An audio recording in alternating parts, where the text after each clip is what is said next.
Here, take another story. This one's a true story. The most famous sculptor we've ever had on this planet, without any close contester to that title, you might say. A gentleman by the name of Michelangelo, you probably heard about him. Just one of the more incredible artists we know of. I'm sure there's innumerable ones we don't know anything about, but they're still out there. He had this inspiration, you might say. He didn't even know where it came from, but we all kind of suspect where it came from. To sculpt this huge statue of David, which is still the most stunning piece of sculpture that I know of on this planet we've ever produced. And so he did, of course, drawings and sketches, and that's what artists do, right, with this inspiration. And then he started to look at different quarries up and down north and southern Italy. This is a true story. This actually happened. Of the finest Carrara marble, looking for David. He wasn't looking for marble, he was looking for David. And he spent a long time. It was actually quite an exhaustive search. It went on for quite a while, I gather. But there came a day, as there always seems to come a day, where he came across this huge 18-foot, and David, by the way, I think it's in Florence, if I'm not mistaken. It measures about 16.5 feet tall. Anyway, he found this 18-foot, huge block of alabaster Carrara marble.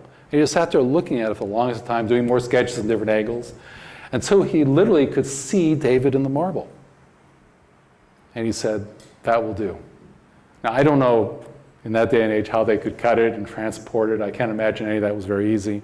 But somehow they got it to his studio, and they stat it up, and he did more sketches. And then there came a moment when he picked up his hammer, and he picked up his chisel, and he carved away all that wasn't David. Literally freeing David, who was always there, from the marble that was superfluous, if you will, that got in the way. So no one else seemed able to see David other than Michelangelo, so David was always there to be seen. And only he, apparently, could see him. And I'm glad he did. You want another example? This one you'll like. Is there anybody here who hasn't seen the film Wizard of Oz? Good group. Many times, in fact. Could have a contest, how many, who saw it the most times. It's one of the real stunning creative pieces, probably of the 20th century in terms of movies. My favorite scene is there where Dorothy's come back to the wizard for a second time, and she picked up some friends along the way, and she's only done exactly, precisely, to the letter, what the wizard asked her to do. The house took care of the Wicked Witch of the East, if you remember, but the Wicked Witch of the West was still out in the loose, and I think I'm getting that correctly. And he had asked her to bring back the broom, right, of the Wicked Witch of the East, and she so brought it. Was he happy with her? Oh, no. You remember the floating head? I love the floating head, disconnected from anything, and the colored lights and the smoke and all that stuff, and the booming voice. And the wizard was very unhappy with her. What are you bothering the wizard for? Get out of here, leave. So you're taking my valuable time, on and on and on, right? And she was kind of intimidated, and her friends were already making their way, the Emerald Hall, remember, high ceilings, to the doorway to scoot. And the dog, Toto, the real hero of the story, animal, instinctive, intuitive energy, takes this curtain by its teeth and pulls it, if you remember, revealing this wizened, white-haired old codger. No offense to anyone here. But he was a kind of a bumbling, kind of carny guy from the carnival, if you remember earlier in the film. And he looked over his shoulder, seeing her, seeing him.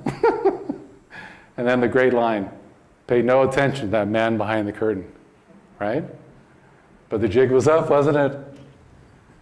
She was no longer mesmerized by the illusion of the floating head and the colored lights and the smoke and the booming voice and the intimidation and all that stuff. It didn't hold sway. In fact, it dissolved almost immediately. And she stepped up, just a farm girl for God's sake, she stepped up to the so-called wizard and said, you're the wizard. Yeah. And she knew she'd been duped. Because he didn't deliver on what he promised, right? I mean, you're a very bad man. Remember that? Some great screenwriting here. And he said, no, I'm actually a very, very good man. I'm just a very bad wizard. But you see, the moment we see through the illusion and that it dissolves, and we're given this reality in this moment, hands down, it wins, doesn't it? Hands down, we know that to be the truth. So the illusion, whether it be a floating head in colored lights, whether it be a block of marble, whether it be a bunch of junk and stuff in our garage, just doesn't hold sway once you see the real McCoy, what's really there. So the moment you see through all dreams, all fantasies, all illusions, all that's left, of course, is what's real, also known as reality, also known as this present moment. And that's all we've got, guys. That's all we have. And you know what? It's enough. It really is, believe it or not.